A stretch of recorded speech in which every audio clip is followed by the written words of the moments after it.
My name is Eleanor Reynolds. I'm 65 years old, and 3 months after my only son died, his wife tried to throw me out of the home he left me. But what she didn't know was that my son's last secret was my ultimate weapon. It's a long story, but I feel like I need to tell it. Maybe someone out there has been through something similar. Before I begin, I'd love to know where you're all watching from and what time it is in your corner of the world. It makes me feel a little less alone knowing there's a whole world out there listening. 3 months before the world fell out from under my feet, my son James sat across from a man in a mahogany-paneled office, the scent of old books and leather filling the air. I wasn't there, of course, but I've pictured the scene 1,000 times since, piecing it together from what his lawyer, Thomas Bennett, later told me. James was 42, the kind of man who still called his mother every Sunday, who had a laugh that could fill a room, and who loved his own son, my grandson Lucas, more than life itself. He was a project manager at a construction firm, good with numbers and even better with people. He'd just gotten a big promotion, and his future, our family's future, seemed as bright and solid as the buildings he helped raise. But inside, a silent storm was gathering. It's called an arteriovenous malformation, James had explained to Thomas, his voice steady in a way that defied the terrifying words. A tangle of blood vessels in my brain, a ticking time bomb, the doctor called it. Surgery is too risky. Thomas Bennett, a man who had handled my late husband's will and had known James since he was a boy, listened with a grave expression. "How long?" he asked, the question hanging heavy in the air. "They don't know," he admitted, a flicker of something, maybe fear or just profound sadness, crossing his face. "Could be tomorrow, could be 20 years from now. But I have a feeling. I need to get my affairs in order. I need to plan to protect them." Them? He meant me, and he meant 8-year-old Lucas. It's strange, isn't it? How you can think you know a person inside and out, especially your own child, but still miss the heaviest burden they're carrying. James didn't tell me about his diagnosis. He didn't want his old mom to worry, to spend her days watching him, waiting for the other shoe to drop. He chose to carry that weight alone, and in his solitude, he forged a shield. For the next few weeks, he worked quietly with Thomas. He talked about his wife, Sophia. From the outside, they looked like the perfect couple. She was beautiful, stylish, a part-time interior designer who chaired charity committees. But James had started seeing the cracks in the facade. The late nights she called networking, the hushed phone calls she'd take in the other room, the way she'd grown distant from Lucas, too busy with her social life to make it to his school's parent-teacher conferences. "She's not happy here," James confessed to Thomas, the admission costing him dearly. "I think she's planning on leaving, but she's waiting for the right time financially." It was a devastating thing for a husband to realize. The love of his life might not be waiting with him, but waiting for something from him. His substantial salary, the assets they'd built, the inheritance he stood to gain from his father's trust. It was all part of an equation that didn't seem to include him in the final sum. So, James made a decision. A hard, heartbreaking decision, born of a father's fierce love and a son's quiet devotion. He instructed Thomas to drop a new will, a secret will. The family home, which I had helped them buy with a significant portion of my own savings, was to be put solely in my name. His vehicles, his personal savings, the account that held the bonus from his recent promotion, all of it was to go to me. But the most important piece was Lucas. James set up a trust for his son's future, a robust college fund that would ensure Lucas had every opportunity in life. And the trustee, the sole person with the power to manage and protect that fund until Lucas came of age, it wasn't his wife, Sophia.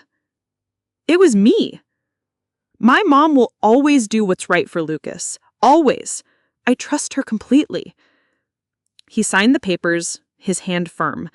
He left Thomas's office and stepped back into the sunlight, carrying his terrible secret and the silent promise that no matter what happened, he would protect his family from beyond the grave. He went home, hugged his son, and continued to live as if he had all the time in the world, all while knowing his own was running out. The call came at 2:17 a.m. The phone's shrill ring ripped through the quiet of my small home, and my heart hammered against my ribs before I was even fully awake. Calls at that hour never bring good news. "Mrs. Reynolds, this is Northwood General Hospital. It's about your son, James."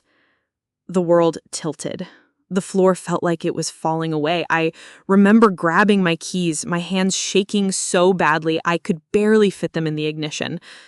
The drive to the hospital was a blur of traffic lights and street lamps smearing through my tear-filled eyes. I prayed. I prayed harder than I had ever prayed in my life, making desperate bargains with a God I hoped was listening. But when I arrived, a kind-faced doctor with weary eyes led me to a small, sterile family room. And I knew. "A massive brain aneurysm," he said, his voice gentle. It was instantaneous. "I'm so sorry." He felt no pain. No pain. The words were meant to be a comfort, but all I could feel was an agony so immense it felt like my own soul was tearing apart. My boy. My James, my only child, gone. I don't know how long I sat there, a nurse's hand on my shoulder, the world reduced to a dull, humming void.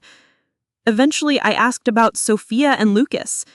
The nurse told me they had called Sophia first, of course, and she was on her way. I waited, wanting to hold my grandson, wanting us to face this nightmare together. An hour passed, then another.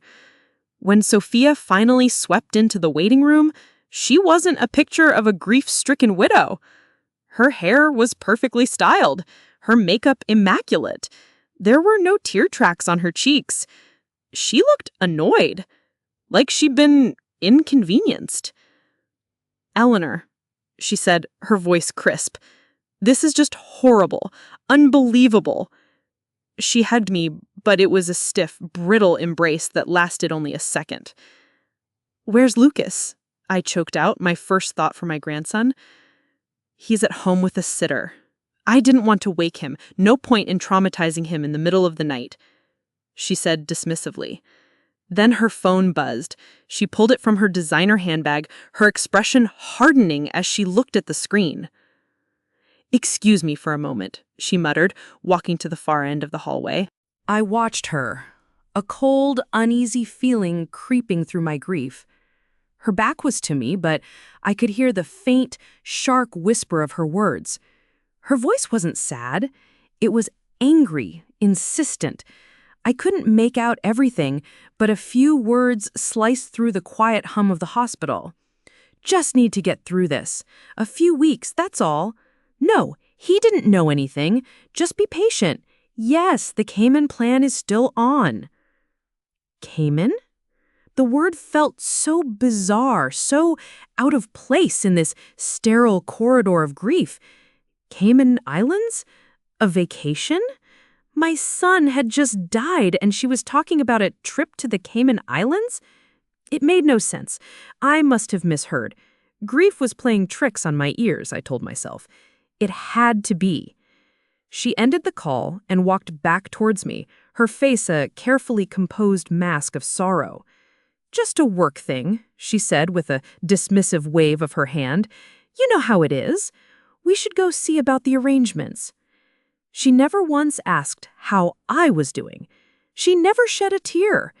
As she discussed procedural details with the hospital administrator, her tone was that of someone planning a business merger, not mourning the sudden, tragic loss of her husband. In that moment, a tiny, cold seed of doubt was planted in my heart. I was too devastated to understand it, too broken to confront it.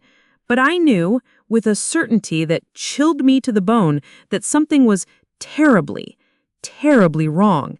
And I didn't know then, but that single, overheard word, Cayman, would be the first thread I would pull to unravel a web of lies more shocking than I could ever imagine.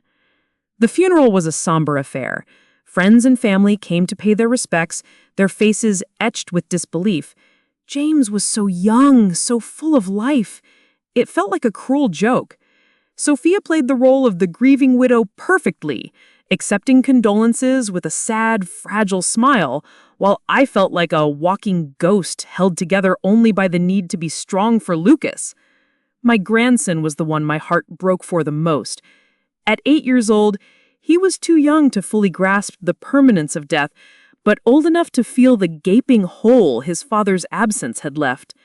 He was quiet and withdrawn, clinging to my hand throughout the service, his big brown eyes, so much like James's, filled with a confusion that tore me to pieces. After the funeral, it was decided that I would stay at their house for a while to help with Lucas. Sophia agreed readily, though I now see it was more for appearances than out of any genuine desire for my help. The house James had been so proud of, a beautiful 2-story colonial at the end of a quiet cul-de-sac, suddenly felt cold and vast. The silence was the worst part. It was a heavy, suffocating blanket where James's laughter used to be. Sophia was rarely home. She said she was busy with affairs, handling paperwork, meeting with friends who were offering support, but her absences felt different. She'd come home late, smelling of expensive perfume and wine, and would barely look at Lucas before disappearing into her master suite. About a week after the funeral, I was in James's home office looking for his life insurance policy to help Sophia with the paperwork. The room was just as he had left it, neat, organized, with a photo of Lucas in a Little League uniform sitting on the corner of his desk. My eyes welled up as I ran my hand over the smooth wooden surface. This was my son's space, his sanctuary. As I searched through the filing cabinet, my fingers brushed against a folder that was out of place, tucked away at the very back. It was labeled simply personal. My heart gave a little lurch. I knew I shouldn't pry, but something compelled me. A gut feeling, a mother's intuition, told me I needed to look. Inside, there wasn't much, just a few miscellaneous papers. But at the bottom, tucked into a sleeve, was a small, locked metal box. It was a simple cash box, the kind you could buy at any office supply store. There was no key in sight. A wave of frustration washed over me. What could be so important that he'd lock it away? Driven by that same unexplainable urge, I started searching his desk drawers. In the very back of the bottom drawer, taped underneath a stack of old user manuals, I found a tiny key. It fit. My hands trembled as I turned the key and lifted the lid. I don't know what I was expecting. Old letters? A hidden keepsake? But it was nothing so sentimental. Inside was a single folded document, a credit card statement. It wasn't their joint card. It was a card under Sophia's name alone, one I didn't even know she had. The statement was from 2 months ago. I scanned the list of charges, my breath catching in my throat. There were purchases from high-end boutiques I knew James would never approve of. But that wasn't what stopped me cold. It was a charge for over $4,000. Airline, Cayman Airways, 2 first-class tickets. And right below it, a charge for nearly $6,000. Resort, the Seafire Grand Cayman, oceanfront suite, 7 nights, confirmation sent to s.reynolds@email.com. Guest, Mr. Richard Harlow. Richard Harlow. The name rang a faint bell. He was a wealthy real estate developer, a man whose picture was often in the local business journal. A man James had mentioned was a new investor in one of Sophia's charity projects. My blood ran cold. The overheard phone call at the hospital crashed back into my mind. The Cayman plan is still on. It wasn't a vacation for my son. It was a getaway with another man, planned months in advance. While my son was alive, she was planning a lavish trip with someone else. The betrayal was so profound, so sickening, it felt like a physical blow. I felt dizzy, leaning against the desk for support. This wasn't just infidelity, this was a calculated deception. This was the woman my son had trusted, the mother of his child. Without a second thought, I pulled out my phone and took a clear and steady picture of the statement. Then I took another. I placed the document back in the box, locked it, and put it exactly where I found it. My grief was still a raw, open wound, but now a new feeling was crystallizing within it. A cold, hard, protective anger. My son had been betrayed, and my grandson was living under the roof of the woman who had done it. At that moment, I knew I couldn't just be a grieving mother anymore. I had to be a fighter. A few days later, the call came from Thomas Bennett's office. He requested a formal meeting to read James's last will and testament. Sophia was on the line when he called, and I could hear the confidence in her voice. "Of course, Thomas, we'll be there. Just Eleanor and me," as if we were a united front.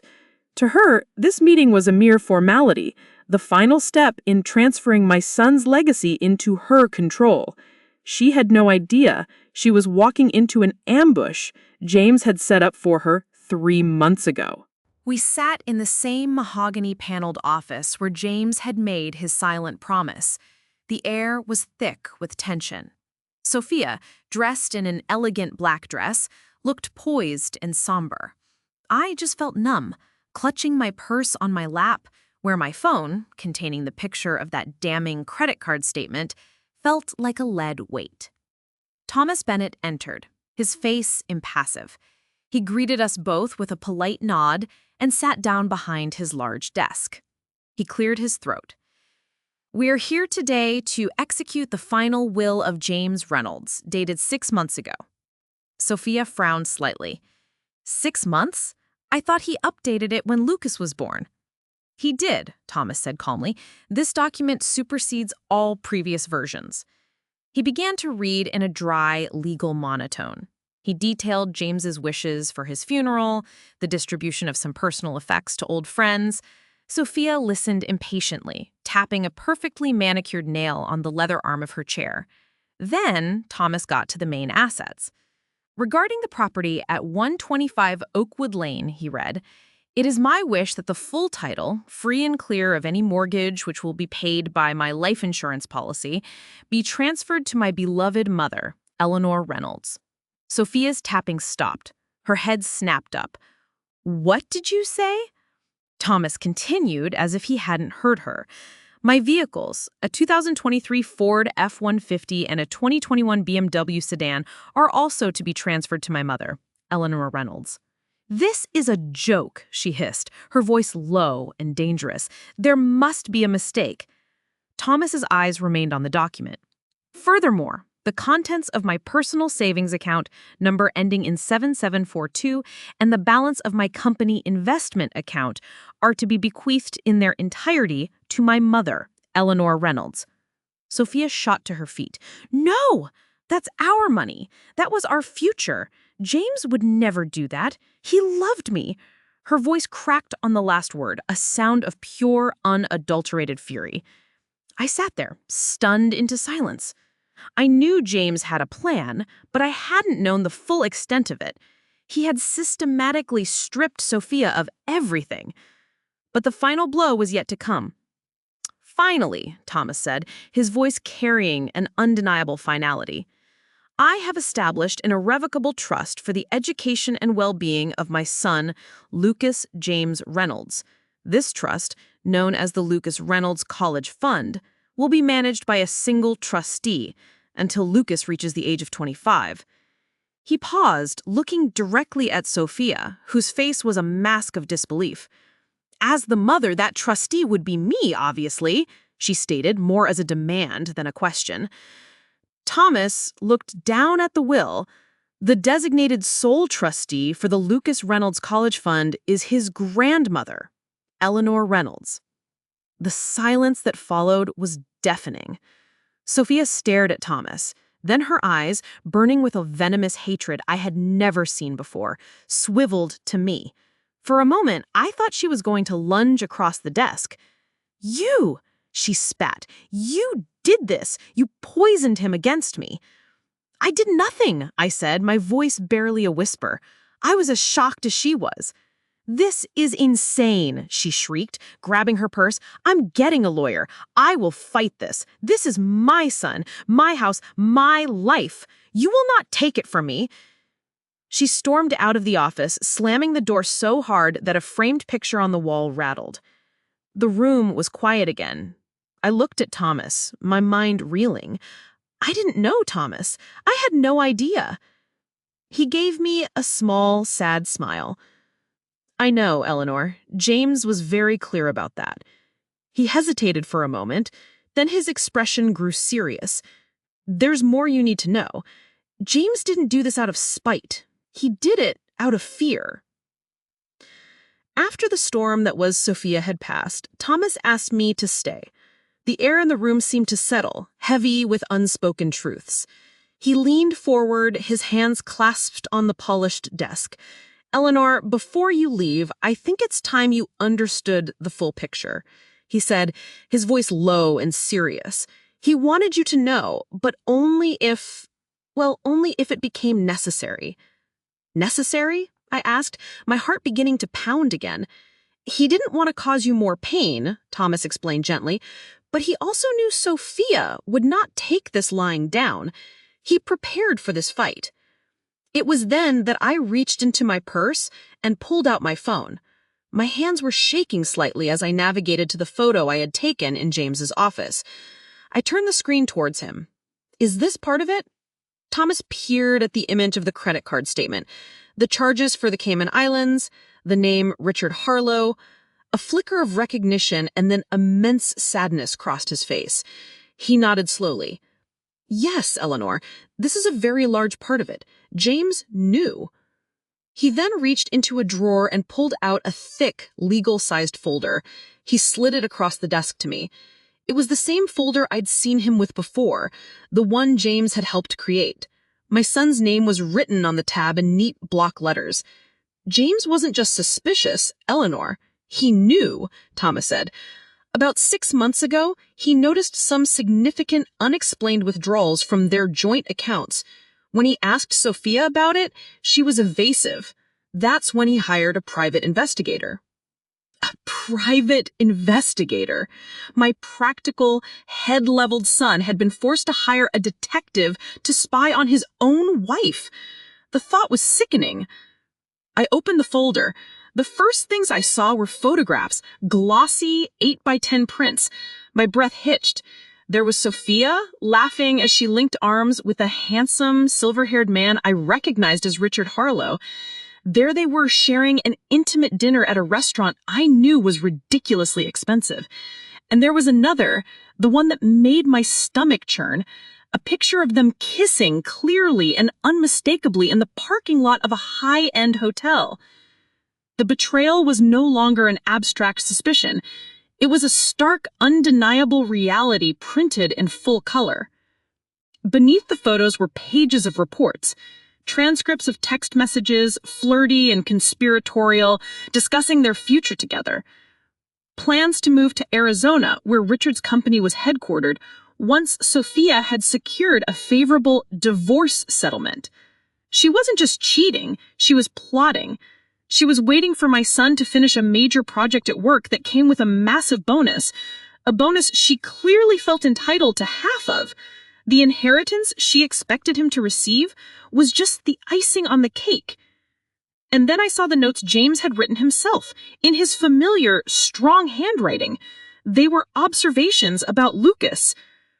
Sophia missed Lucas's parent-teacher conference again, said she had a client meeting, found a receipt for a spa for the same time.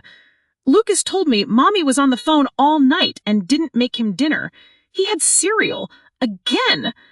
As planning a girls' weekend in Miami, I have a bad feeling about this. Each note was a small stab to my heart. My son had been watching his family crumble from the inside, documenting his own wife's neglect of their child, all while smiling and pretending everything was fine. He had been living in his own private hell, trying to hold everything together for Lucas while planning for the inevitable explosion. He saw it all. I whispered, tears blurring the words on the page. He did, Thomas confirmed, his voice filled with sympathy. He loved his son more than anything, Eleanor. His greatest fear was that Sophia would take Lucas, move across the country with this man, and he would lose his son. Or worse, that Lucas would be raised by a woman who so clearly put her own desires above his needs. This will, this entire plan, it wasn't an act of revenge against Sophia. It was a fortress he built to protect his son.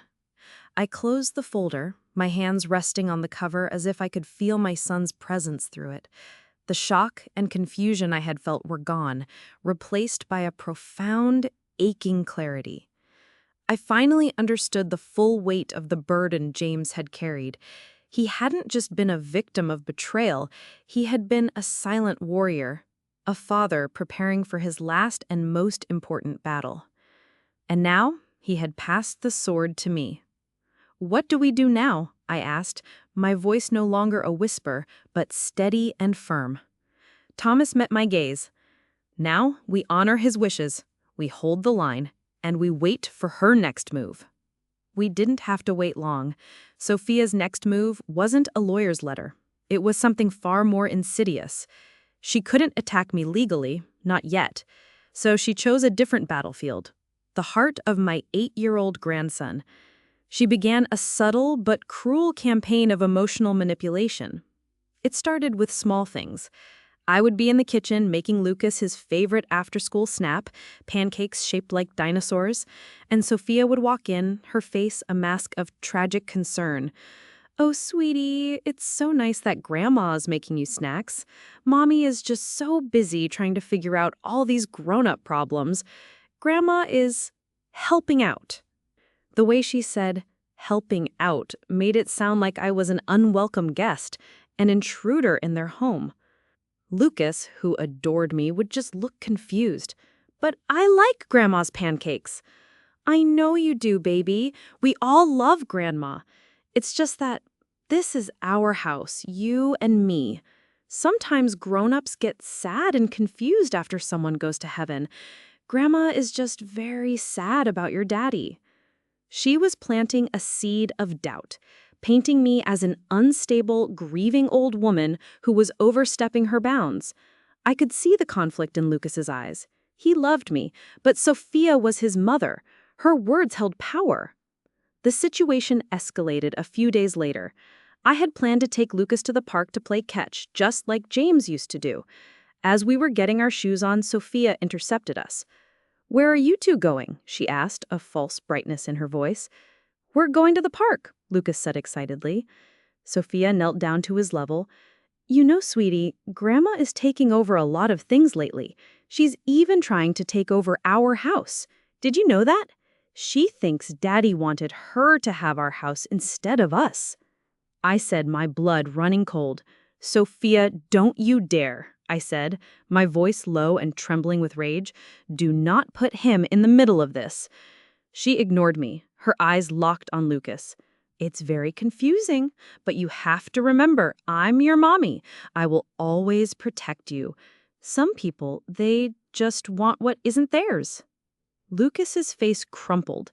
He looked from his mother to me, his lip quivering. "Is that true, Grandma? Are you taking our house?" My heart broke into a million pieces. To see my grandson, who was already dealing with the loss of his father, now being burdened with this poison, it was unbearable. I knelt down beside him. "Lucas, honey, your daddy loved you more than anything in the world, and he made sure that you would always be safe and cared for. That's all that's happening. I would never, ever do anything to hurt you." But the damage was done. Later that evening, Lucas was quiet. He didn't want to read a bedtime story. He just lay in his bed, staring at the ceiling. When I tucked him in, he asked a question that felt like a knife to the gut. "Is Mommy going to have to leave our house because of you?" That was it. That was the line. Sophia wasn't just fighting for money or a house anymore. She was actively hurting my grandson to get to me, using him as a pawn in her sick game. My grief, my anger, my resolve, It all coalesced into a single, unshakable purpose. This was no longer just about honoring James's wishes. This was about saving Lucas from the emotional wreckage of a mother who saw him as a tool. The next morning, I called my best friend Sarah. She's a retired accountant, sharp as a tack and fiercely loyal. I told her everything. Not just about the will, but about Sophia's behavior, the credit card statement, and now the manipulation of Lucas. "That witch," Sarah said, her voice devoid of its usual warmth. "Okay, Eleanor, crying time is over. It's time to fight fire with fire. You have the truth on your side, but truth isn't always enough. You need evidence. Hard, undeniable proof. From this moment on, you document everything. Every snide comment, every missed meal, every time she leaves him with a sitter to go out. We're building a case, not just for a house, but for a little boy's future." Armed with Sarah's advice and a new, grim determination, I transformed. I was no longer just a grandmother making pancakes. I was a quiet chronicler, a watchdog in my own son's home. I bought a simple, spiral-bound notebook and began to write. My ledger of neglect, I called it. My first entry was the conversation where Sophia tried to poison Lucas's mind about me taking the house. I wrote it down word for word, the date and time noted in the margin. From then on, the pages began to fill up with an alarming speed.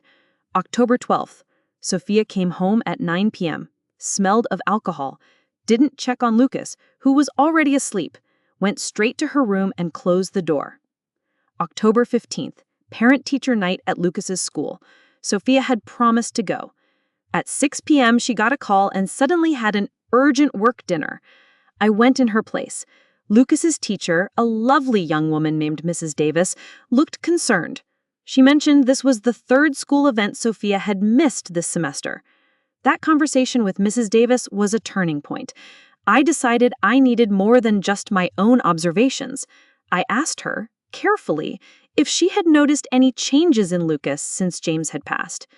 Mrs. Davis's expressions softened with sympathy. "He's a sweet boy, Mrs. Reynolds. But yes, I have. He's more withdrawn. Sometimes he forgets his homework, which is very unlike him. And frankly," she hesitated, "his mother seems distracted. I've tried to schedule a meeting with her twice, and both times she's canceled at the last minute." I asked her if she would be willing to put her concerns in a formal email to me, just for my records. She agreed without hesitation. Meanwhile, Sarah put her accounting skills to work. With the information from that first credit card statement, she did some digging. It's amazing what you can find in public records and online if you know where to look. She discovered that Sophia and Richard Harlow were co-investors in a shell corporation with a mailing address in the Cayman Islands. It was clear their connection was far more than a simple affair. Sophia's financial carelessness provided more ammunition. One afternoon, a bill arrived from Lucas's pediatric dentist. It was a final notice, stamped in red. His last checkup from 4 months ago had never been paid. I found the original bill in a pile of unopened mail on the kitchen counter. That same week, a new designer handbag worth over $2,000 arrived for Sophia. She had used money from their joint account, the one James's salary used to go into, to buy it. I took a picture of the unpaid dental bill next to the receipt for the new handbag. It was a damning juxtaposition of her priorities. The most crucial piece of evidence came about a month after the funeral. Sophia announced she needed to go to Miami for a few days for an art-buying trip for a client. She arranged for a babysitter to stay with Lucas. I was suspicious, but I couldn't stop her. The first night she was gone, Lucas called me, crying. "Grandma, the babysitter is just watching TV," he sobbed into the phone. "She won't play with me, and Mommy was supposed to call at bedtime, but she didn't." My heart ached for him. I drove over immediately and paid the teenage sitter to leave. As I was tucking Lucas into bed, he said something that made my blood freeze. Mommy was on the phone with Mr. Richard before she left. She told him she couldn't wait to see him on the beach. The next day, I called the hotel Sophia had told me she was staying at.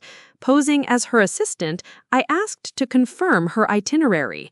The concierge, the helpful young man, confirmed her check-in. Then I took a gamble. "And could you also confirm the reservation for Mr. Harlow? She wanted to make sure their rooms were adjoining." There was a pause, and the sound of typing. "Yes, ma'am," the concierge replied. "Mr. Richard Harlow is checked in right next door. The reservations were booked together." I thanked him and hung up, my hand trembling. It wasn't a business trip. It was another rendezvous. She had left her grieving son behind to be with her lover. I wrote it all down in my ledger. Every detail, every date, every lie. The notebook was no longer just a collection of grievances. It was a weapon.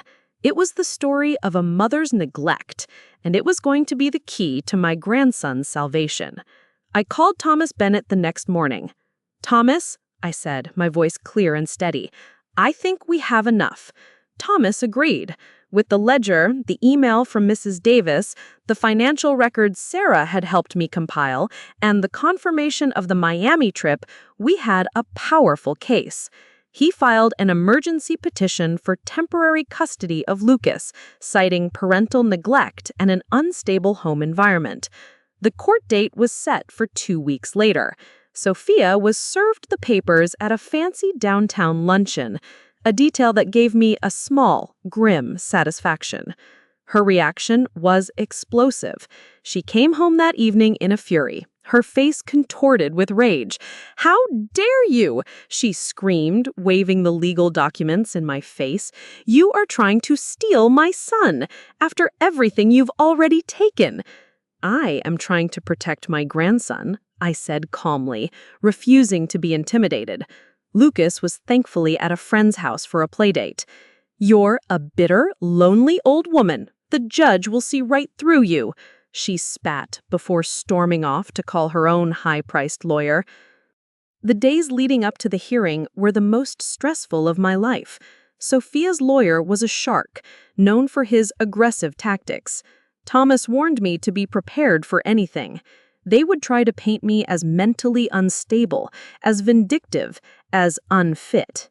We gathered in a small, sterile courtroom that felt cold and impersonal. Sophia sat at the opposing table, looking every bit the wronged victim in a conservative navy blue suit. I sat beside Thomas, my hands clasped tightly around the handle of my purse where my notebook lay. Sophia's lawyer, Mr. Davenport, went first. He painted a masterful picture of a loving, grieving widow being harassed by a controlling mother-in-law who was trying to weaponize her son's will. He called Sophia to the stand, and she delivered an Oscar-worthy performance, crying softly as she described her profound love for James and her deep concern for her son's well-being during this terrible transition. "And what is your relationship with your mother-in-law, Mrs. Reynolds?" "I've always tried to be respectful," she said, dabbing her eyes with a tissue. "But since James passed, she's become possessive. She's trying to take over everything, the house, the money, and now my son. I'm scared." It was nauseating to watch. I could feel my anger rising, but I kept my expression neutral, just as Thomas had instructed. Then it was Thomas's turn. He didn't begin with accusations. He began with praise for a father. "Your Honor," he started, his voice resonating with authority, "we are not here today because of a family squabble over an inheritance. We are here because a loving father, James Reynolds, foresaw this exact situation and took drastic steps to protect his only child." He then calmly and methodically presented our case. He started with the will, explaining the context. Then he moved to the evidence of neglect. He submitted my ledger as an exhibit. He presented the unpaid dental bill alongside the receipt for the new handbag. He read aloud the concerned email from Mrs. Davis, the teacher. With each piece of evidence, I could see Sophia's composure begin to crack. The mask of the grieving widow was slipping. The final devastating blow was the Miami trip. "Mrs. Reynolds," Thomas said to Sophia on the stand, "you recently took a business trip to Miami, is that correct?" "Yes, for a client," she said, her chin held high. "And while you were there, you left your 8-year-old son, who had just lost his father, with a teenage babysitter?" "He was perfectly safe," she snapped. "Is it also correct," Thomas asked, his voice deceptively mild, "that you were not alone on this trip, that you in fact shared an adjoining suite with a Mr. Richard Harlow?" The color drained from Sophia's face. Mr. Davenport shot to his feet, shouting, "Objection! Relevance!" "It is highly relevant, Your Honor," Thomas countered smoothly.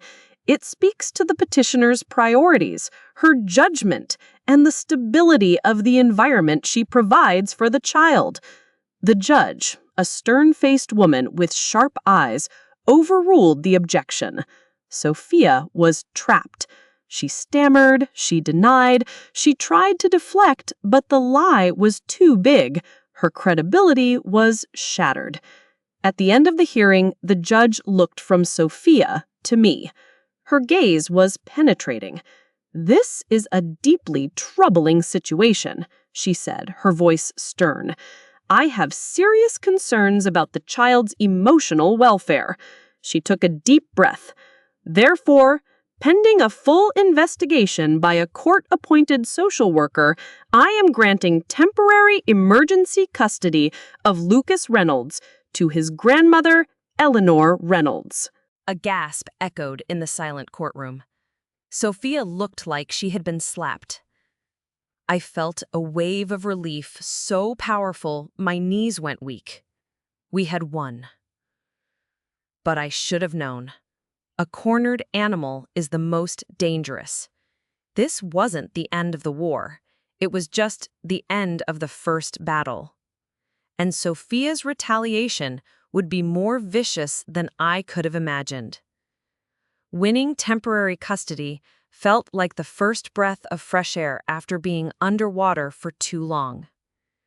I brought Lucas home, to what was now legally my home, and for the first time in months, a small measure of peace settled over us. I explained to him, in the simplest terms I could, that he would be staying with me for a while so we could help each other feel better. He seemed relieved, curling up next to me on the couch as we watched a movie, his small body finally relaxed. But the peace was short-lived.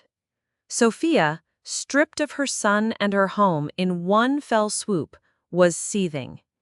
And she decided that if she couldn't win with lawyers, she would try to win with lies. The attack came a week later, on a quiet Tuesday afternoon. Lucas was at school, and I was in the garden trying to salvage the rose bushes James had planted for me years ago. A plain, unmarked sedan pulled into my driveway. A woman in a business suit and a man with a wary face got out and walked up my driveway carrying clipboards. "Eleanor Reynolds?" the woman asked, her tone professional but devoid of warmth. "Yes, that's me," I said, wiping my dirt-covered hands on my jeans. "My name is Carol Brady, and this is my partner, Mr. Evans. We're from the Department of Child and Family Services." My heart stopped. Child and Family Services? Why were they here? "We've received an anonymous report," Miss Brady continued, her eyes scanning my property, my home, me. "The report alleges that you may be suffering from cognitive decline due to your age and recent bereavement, and that it is creating an unsafe environment for your grandson, Lucas Reynolds." The accusation was so outrageous, so vile, that I couldn't speak for a moment. An anonymous report. I knew exactly who it came from. This was Sophia's doing. This was her nuclear option. She was trying to paint me as a senile old woman, unfit to care for her own grandchild. The humiliation was a hot, bitter taste in my mouth. "That is a malicious lie," I finally managed to say, my voice trembling with a mixture of shock and fury. "We are required to investigate all reports, ma'am," Mr. Evans said. his expression unreadable. "May we come inside? We need to inspect the premises and ask you a few questions." I had no choice. For the next hour, I endured the most demeaning experience of my life. They walked through my home, the home I had kept immaculate for over 40 years, opening cupboards, checking the food in my refrigerator, looking for unspecified hazards. They asked me questions that were designed to trip me up. What was today's date? Who was the current president? What medications was I taking? I answered every question calmly and clearly, but inside, I was crumbling. My entire life, my character, my competence as a caregiver, it was all being picked apart because of a lie spun by a hateful, desperate woman. I felt helpless, exposed, and utterly alone. This was worse than the courtroom. This was an invasion. They told me they would also need to speak with Lucas at his school and interview neighbors and teachers. The investigation would be thorough. As they left, Miss Brady handed me a card. "We'll be in touch," she said, her voice giving nothing away. As soon as their car pulled away, I sank onto my kitchen chair, my legs giving out. I put my head in my hands, and for the first time since this whole nightmare began, I cried. Not quiet, sad tears, but huge, racking sobs of fury and despair. She had found my greatest vulnerability, my age, and was using it as a weapon. What if they believed her? What if they took Lucas away from me? The thought was more terrifying than anything Sophia had done before. For a terrifying moment, I felt like giving up. Maybe this fight was too much for me. Maybe, at 65, I just didn't have the strength. My confidence, which had been so hard-won, was shattered. Sophia hadn't just filed a report. She had launched an assault on my very identity. After I let the tears fall, I took a deep, shuddering breath. The despair was still there, a cold knot in my stomach, but beneath it, a tiny ember of defiance began to glow. James didn't raise a quitter, and I wasn't about to let Sophia win by breaking my spirit. I picked up the phone. My first call was to Thomas. He was furious, but pragmatic. "This is a classic dirty tactic, Eleanor. Don't panic. The truth is your shield. Cooperate fully, and let's get ahead of this." My second call was to Sarah. When I told her what had happened, there was a dead silence on the other end of the line. Then she heard me take a deep breath. "Okay," she said, her voice like steel. "The gloves are off. That witch has no idea what she's messing with." What happened next was a testament to the life I had built, the relationships I had nurtured for over 60 years. Sarah, my fiercely loyal friend, became my general. She didn't just offer sympathy, she mobilized an army. She called our mutual friends, members of my book club, old neighbors who had watched James grow up. She told them what was happening, and she asked them for help. The response was overwhelming. Within 24 hours, Thomas's office had received over a dozen signed letters of character reference for me.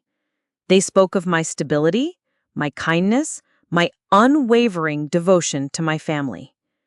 They painted a picture not of a confused old woman, but of a pillar of the community. The social worker, Miss Brady, did her due diligence. She interviewed Lucas at school. He told her, in his simple, honest way, that he loved living with his grandma because she made him feel safe and they talked about his dad all the time. She then spoke to his teacher, Mrs. Davis. This was a crucial interview. Mrs. Davis not only vouched for my fitness, but also provided Miss Brady with her documented concerns about Sophia. She handed over copies of her emails showing Sophia's repeated cancellations of parent-teacher meetings and her own notes about Lucas's emotional state, before and after he came to live with me. The narrative was flipping. The investigation into my fitness was inadvertently becoming an indictment of Sophia's. The final crushing blow for Sophia, however, came from the one person she thought she could rely on: Richard Harlow. I can only imagine the scene. News of a messy custody battle and a child services investigation is not good for the public image of a high-profile real estate developer. Richard Harlow was a man who valued his reputation and his fortune above all else. A dramatic, emotionally unstable mistress with a child custody problem was a liability he had no interest in carrying. We found out what happened from a source Sarah had. Richard cut her off. Completely. He stopped taking her calls, blocked her number, and had his lawyer send her a cease and desist letter. The financial support, the promise of a lavish life in the Cayman Islands, it all vanished overnight. Sophia was left with nothing. No son, no house, no money, and now, no rich boyfriend. She was completely and utterly alone, her web of lies having collapsed in on itself. About a week after the social worker's visit, I received a call. It was from Sophia. Her voice was unrecognizable. The arrogance and fire were gone, replaced by a hollow, defeated tone. "You win, Eleanor," she said. The words, flat and lifeless. "You win. I'll sign whatever you want. I'm done." There was no apology, no remorse, just the cold, bitter admission of defeat. She told me she was moving away, starting over somewhere else. She agreed to voluntarily surrender her parental rights in exchange for me not pursuing any further legal action regarding the money she had misappropriated. Thomas drew up the papers. A few days later, she signed them. Just like that, it was over. She didn't even ask to say goodbye to Lucas. Her defeat wasn't a dramatic courtroom explosion. It was a quiet, pathetic fizzle. She hadn't been a queen in a chess match. She had been a pawn who had overestimated her own importance, and when the game got tough, was simply swept off the board. The 2 years that followed were a time of quiet healing and rebuilding. The silence in the house, once a symbol of loss, slowly filled with new sounds. Lucas practicing his piano lessons, the cheerful bubbling of a pot of stew on the stove, the sound of our laughter as we played board games on a rainy Sunday afternoon. The ghosts of betrayal and conflict faded, replaced by the steady, comforting rhythm of a new life. Lucas, now 10 years old, blossomed. With the stability and unwavering love he so desperately needed, he transformed from a quiet, anxious boy into a confident, happy kid. He made the honor roll at school, joined the soccer team, and his laughter, that beautiful sound so much like his father's, once again echoed through the halls. We talked about James often, not with sadness, but with love and remembrance. We'd look at old photo albums, and I would tell him stories about his dad's childhood, keeping his memory alive and vibrant. Sophia, as she had promised, disappeared. For the first year, a birthday card would arrive for Lucas, postmarked from different cities. First Miami, then Las Vegas. They were always generic, signed with a simple "Love, Mom," containing no personal message, no return address. After the second year, the cards stopped coming altogether. She had chosen her path, and it was a path that led far away from motherhood. Lucas rarely asked about her anymore. His life was full, and he knew, with the certainty only a child can have, who his family was. It was us. The house became a home again. My home, and his. I filled the garden with his favorite flowers and set up a bird feeder outside the kitchen window so we could watch the cardinals while we ate breakfast. The inheritance James had left me was never about the money itself. It was about the security it provided for Lucas. With Thomas's help, I managed it carefully. The college fund was sacrosanct, growing steadily for his future. But I knew James would want his legacy to mean more. His life was about helping people. So I took a portion of the funds from his investment account and, with the help of a community foundation, established a small grant program. I called it the James Reynolds Legacy Project. It provided modest financial assistance to other grandparents in our state who, through unforeseen circumstances, had become the primary caregivers for their grandchildren. It was a small thing, but every time I received a letter from a grandmother who could now afford new school clothes for her grandson, or a grandfather who could finally fix his car to take his granddaughter to her doctor's appointments, I felt James's spirit at work. I found a new purpose. I had spent so many years being a wife and a mother. Now, in this unexpected chapter of my life, I was a guardian, a protector, and a quiet philanthropist. I had faced the worst betrayals and the deepest grief, and I had come out the other side not broken, but stronger. I had learned that a woman's value isn't measured by her sacrifices, but by her resilience. I had honored my son's last wish, and in doing so, I had found a new reason to embrace the future. Just last week, on a warm spring afternoon, Lucas and I were in the backyard. He's 11 now, tall for his age, with the same determined set to his jaw that James had. We were working in the garden, planting the tomato seedlings that would, in a few months, give us more fruit than we could possibly eat. His hands, now almost as big as mine, were caked with dirt. He looked up at me, a smudge of soil on his cheek, and his expression was serious. "Grandma," he said, "was Dad brave?" The question came out of the blue, as children's questions often do, but it struck me right in the heart. I sat back on my heels, putting my trowel down. "Yes, sweetie," I said, my voice soft. "Your dad was the bravest man I ever knew." "Because he was sick, and he didn't tell anyone?" he asked. He was old enough now to understand, in a general sense, what had happened to his father. We had talked about it gently over the years. "That was part of it," I said. "He didn't want to make people sad, but that wasn't the bravest thing he did.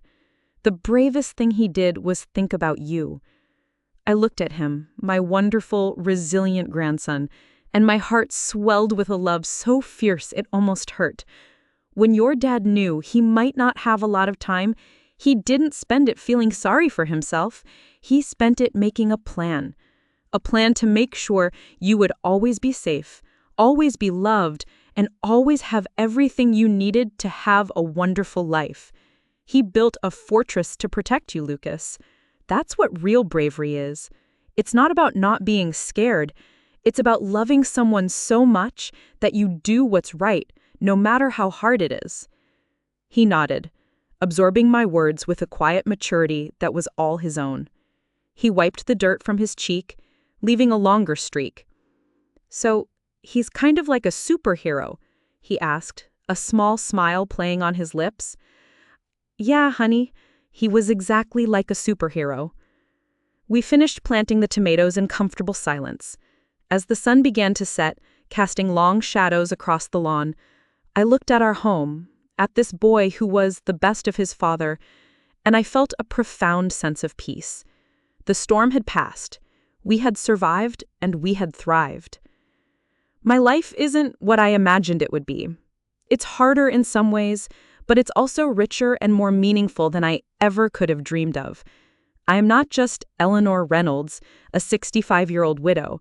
I am the keeper of my son's legacy, the guardian of my grandson's future, and a woman who learned that sometimes the fiercest battles are not fought with fists, but with a steady heart and an unbreakable love. I found my strength in the ashes of my grief, and I wouldn't trade that for anything. Thank you for listening to my story. It means the world to me to be able to share it.